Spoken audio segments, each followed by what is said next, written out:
Hello students, hi, this is Pallavi and we start the chapter of consumer equilibrium. So let's start.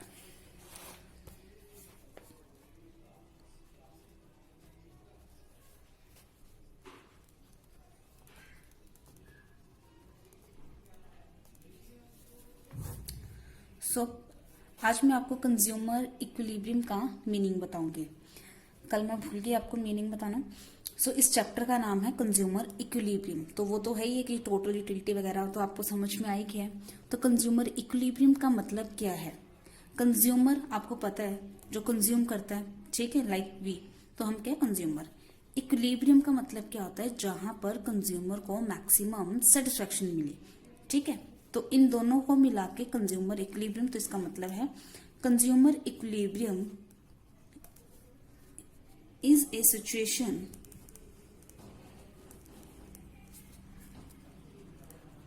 where consumer get maximum satisfaction by spending his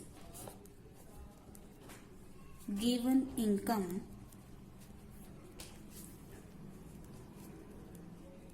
on the purchase of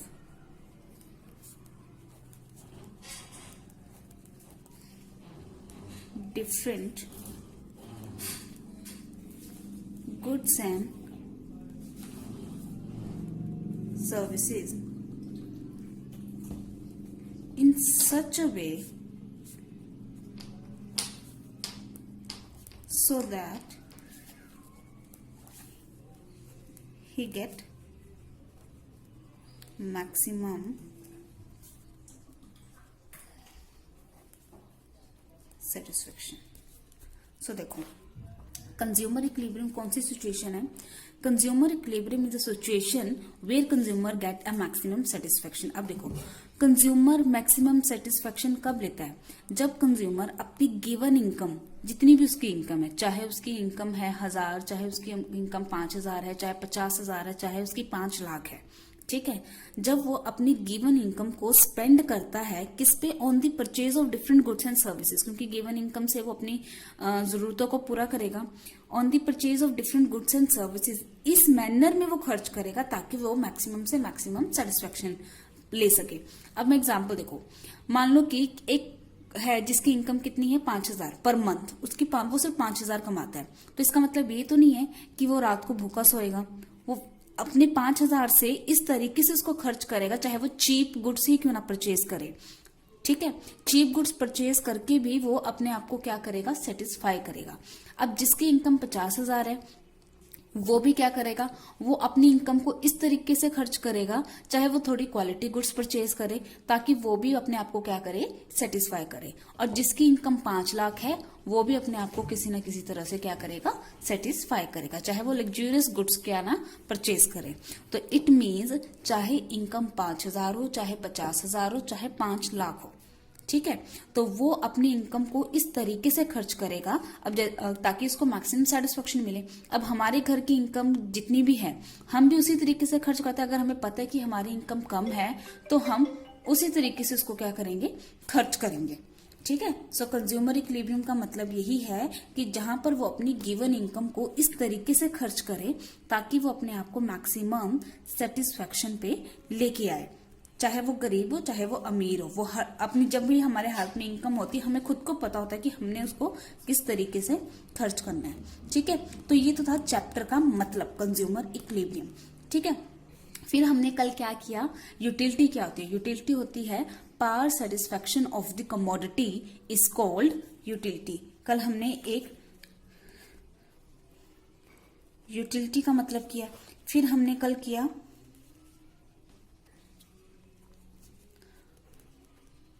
total utility क्या होती है, इसका मतलब किया। फिर हमने कल किया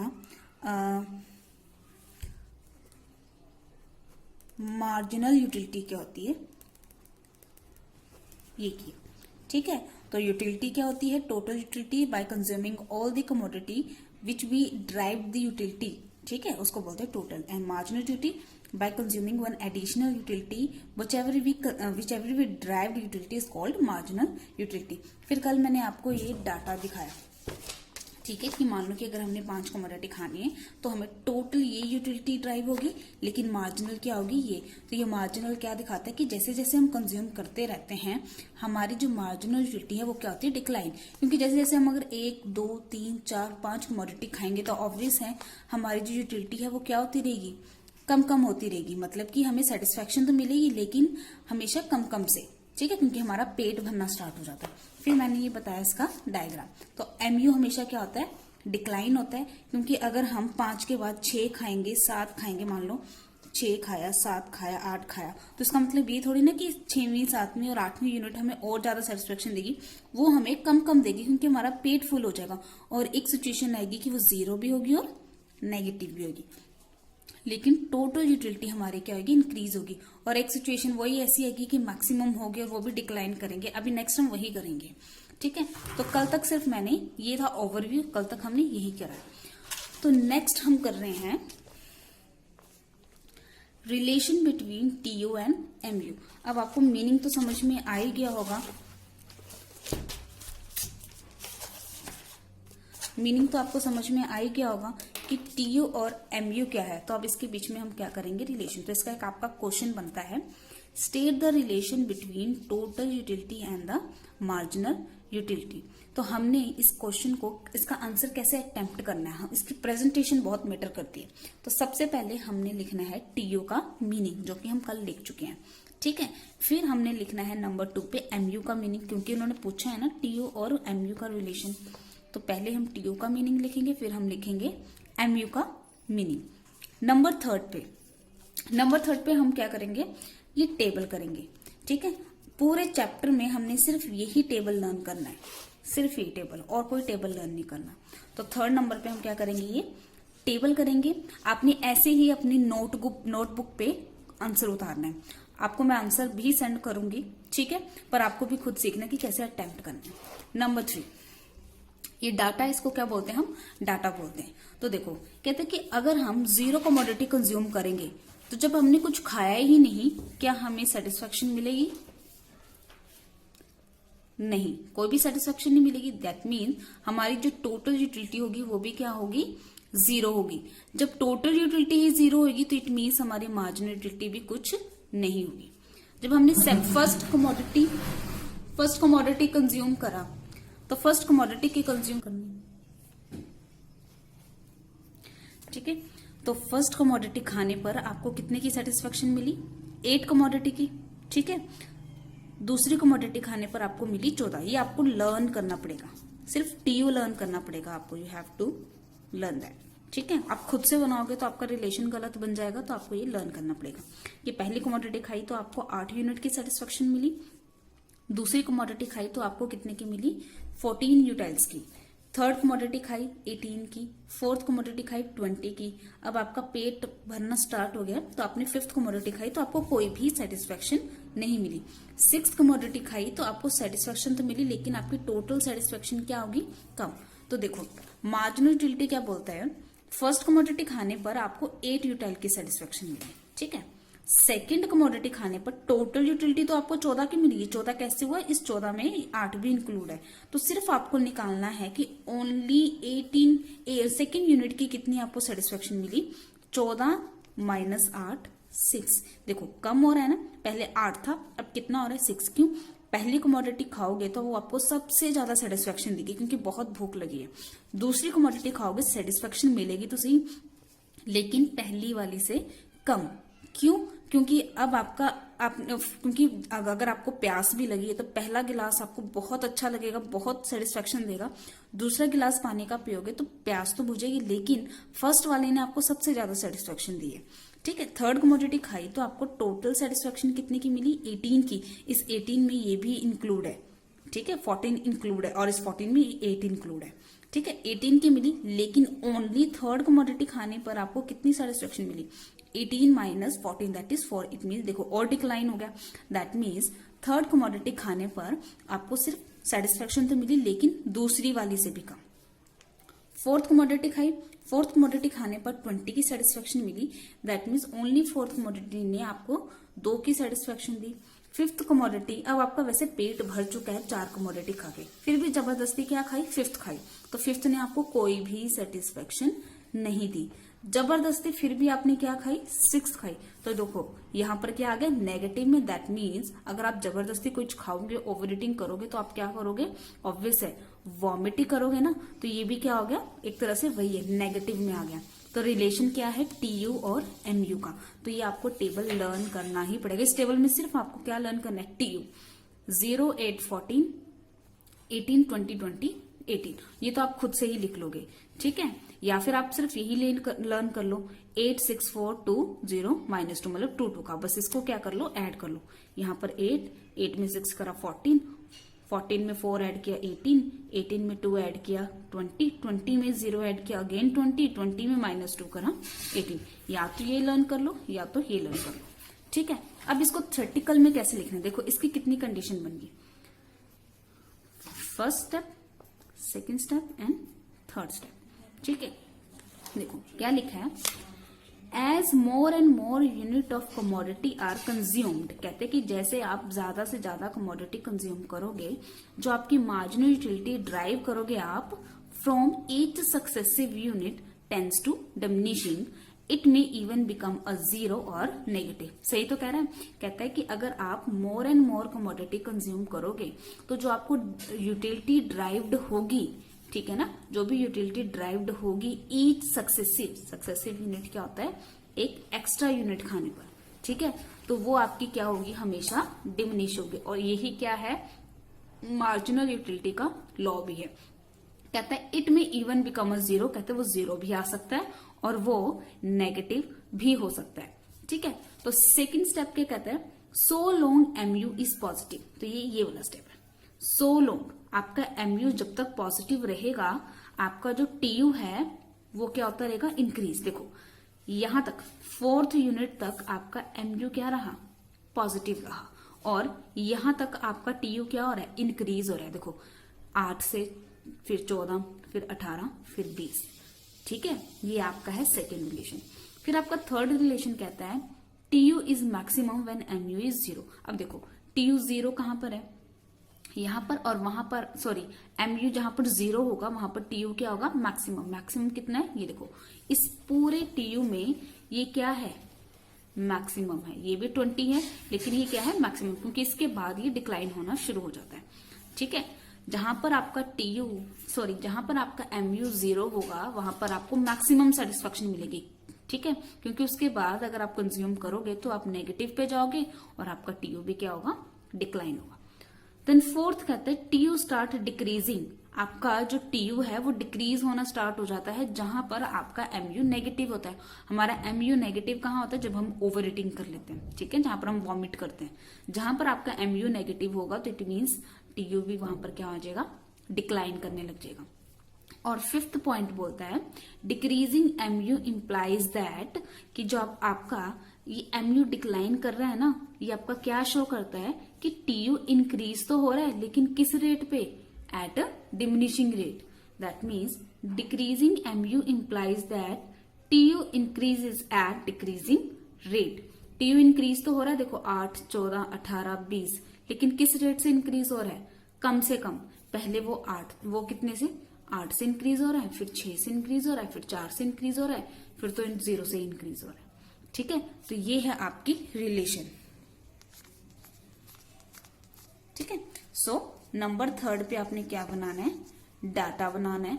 नंबर फोर्थ पे आपने क्या लिखने, इनके रिलेशन, जो मैंने ये 5 लिखवाए, तो ये करना है इस क्वेश्चन का आंसर ऐसे अटेम्प्ट। फिर नंबर फिफ्थ पे आपने क्या बनाना है, डायग्राम बनाना है। डायग्राम मैं अभी आपको सिखाऊंगी। और फिर नंबर 6 पे आपने इसकी क्या लिखनी है, एक्सप्लेनेशन, ठीक है। तो टीयू की आप खुद लिख लोगे, एमयू की भी डेफिनेशन आप लिख लोगे, डाटा आपने ये देख के करना है, ठीक है, रिलेशन आपने ये लिखने हैं। उसके बाद क्या करना है, ये ड्रामेटिक इलस्ट्रेशन, ये है simple relation between TU MU, फिर से वही सेम है, आप ये लिख लो या ये लिख लो, इज अ सेम, ठीक है। फिर ये है इसका डायग्राम। नंबर 5 पे आपने क्या बनाना है, डायग्राम बनाना है। डायग्राम मैं आपको समझाती हूँ।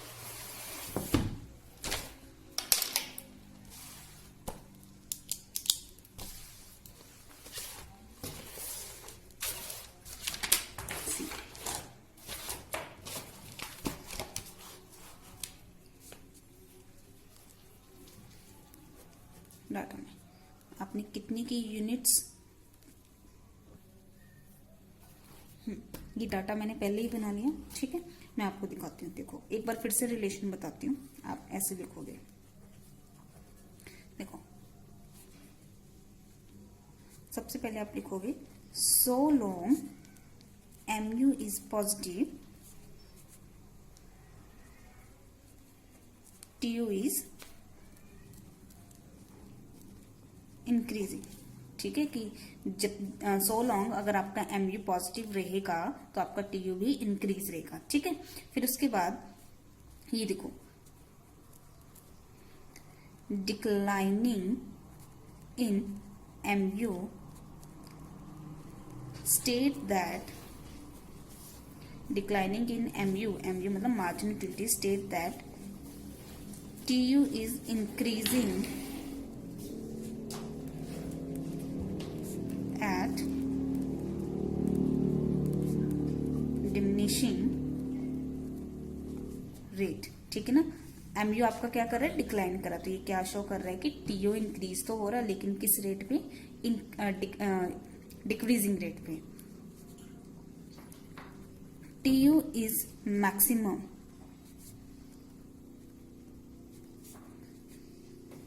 वेयर MU इज 0, ठीक है ना। अब इस पूरी TU में ये क्या है, मैक्सिमम है। ये मैक्सिमम कब होता है, जब ये आपका MU क्या है, 0। जब आपको कोई कमोडिटी खाने पे कोई सेटिस्फेक्शन नहीं होगी तो वही आपकी मैक्सिमम सेटिस्फेक्शन होगी। Then negative MU shows that, negative MU shows that TU start decline, ठीक है। जहां पर आपका MU डिक्लाइन हो रहा है, नेगेटिव आ रहा है, तो वो क्या शो कर रहा है कि TU आपका क्या हो रहा है, डिक्लाइन हो रहा है। तो आपने ये लिखना है पेंसिल के साथ डाटा के राइट हैंड साइड पे, ठीक है। तो बाकी वही रहेगा, आपने 4th नंबर पे वो रिलेशन जो मैंने टिक करवाए हैं वही लिखने हैं। तो ये जस्ट ऐसे पेंसिल के साथ लिखना है, ठीक है। देन नंबर 5 पे डायग्राम। डायग्राम देखो,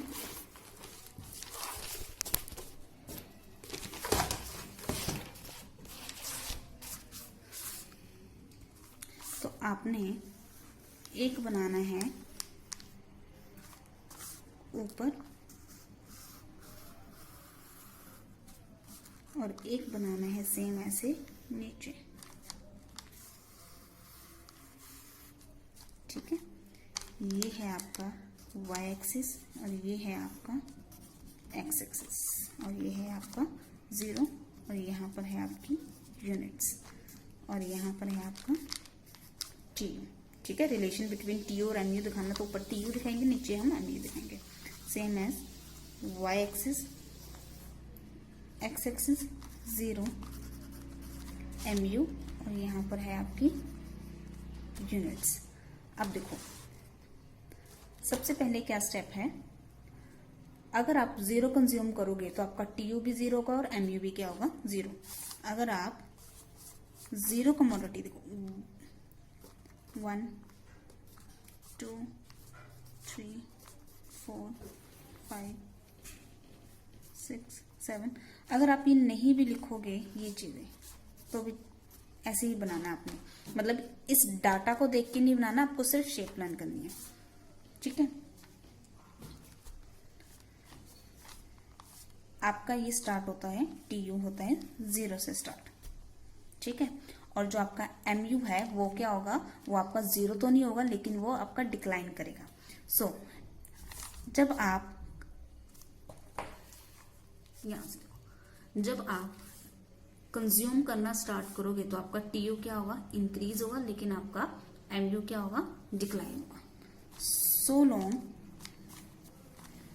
you consume more and more commodity, T U start increasing, T U क्या होगा, इंक्रीज होगा, ठीक है, और एम यू आपका क्या करेगा, डिक्लाइन करेगा, ठीक है तो पॉजिटिव, क्योंकि ये साइड पॉजिटिव होती है, ये साइड नेगेटिव होती है, ठीक है ना, इतना तो पता है। तो टी यू आपका इंक्रीज करेगा और एम यू आपका क्या करेगा, डिक्लाइन। फिर जहां पर, तो ये आपकी आ जाती है आपकी फर्स्ट स्टेज, या आ जाती है आपकी फर्स्ट स्टेज। तो आप लिखोगे T U is increasing at decreasing rate. T U increase हो रहा है लेकिन किस रेट पे, डिक्रीजिंग रेट, क्योंकि ये नीचे की तरफ जा रहा है। M U is declining. जहां पर आपने पढ़ा है, अभी देखा है कि जहां पर आपका एम यू क्या होगा, 0, यहां पर आपका एम यू क्या है, 0 है, वहां पर आपका टी यू क्या होगा, मैक्सिमम। जहां पर आपका ये फर्स्ट स्टेज हो गया, सेकंड स्टेज क्या है, जहां पर आपका एम यू 0 होगा वहां पर आपका टी यू क्या होगा, मैक्सिमम। तो आपने ये देखना है, जहां पर आपका एम यू 0 होगा वहां पर आपने ये ऐसे लाइन लगानी है, वहां पर आपका टी यू क्या होगा, मैक्सिमम। तो ये इंक्रीज होता रहेगा, यहां पर टी यू क्या होगा, मैक्सिमम। उसके बाद आपका जो एम यू है वो 0 के बाद क्या आ जाता है, नेगेटिव, और वहीं पर आपका टी यू क्या होने लग जाता है, डिक्लाइन। तो आपका जो एम यू है वो क्या हो गया, नेगेटिव। ये एम यू क्या हो गया आपका, ये आपकी एम यू की लाइन है, तो ये क्या हो गया आपका, नेगेटिव। जब इसके बाद, इस लाइन के बाद, ठीक है, ये क्या हुआ आपका नेगेटिव, और इस लाइन के बाद आपका टी यू क्या हो जाएगा, इट स्टार्ट डिक्लाइनिंग। तो ये क्या हो जाएगा, डिक्लाइनिंग। तो ये है आपका टी यू। तो ये कितने स्टेजेस बन गई, 3। First stage M U decline कर रहा है, ठीक है ना, तो आपका टी यू इंक्रीज कर रहा है एट डिक्रीजिंग रेट पे। फिर आपका जहां पर एम यू 0 है वहां पर आपका टी यू है मैक्सिमम, और जहां पर आपका एम यू क्या है, नेगेटिव, वहां पर आपका टी यू क्या होने लग गया, decline at a decreasing rate पे। सो ये है सेम आपका इसका। तो ये आपका बन जाता है फोर्थ क्वेश्चन का आंसर। तो अटेम्प्ट आपने ऐसे ही करना है। 6 पे आपने क्या लिखनी है, इसकी एक्सप्लेनेशन। जैसे भी आप जैसे मैथ्स में आप कंस्ट्रक्शन लिखते हो ना, वैसे ही आपने क्या करनी है, इसकी लिखनी है। बस ऐसे लिख देना, on a Y axis there is a units, on a X axis there is a units, and on y axis there is a total utility and the marginal utility. TU stand for total utility, MU stand for this. बस ऐसे लिख देना, या फिर आप ये चीज लिख देना, ये, ठीक है। मैंने आपको पिक सेंड कर दी, तो आप सिर्फ ये लिख देना, ठीक है। So that's today for, thank you.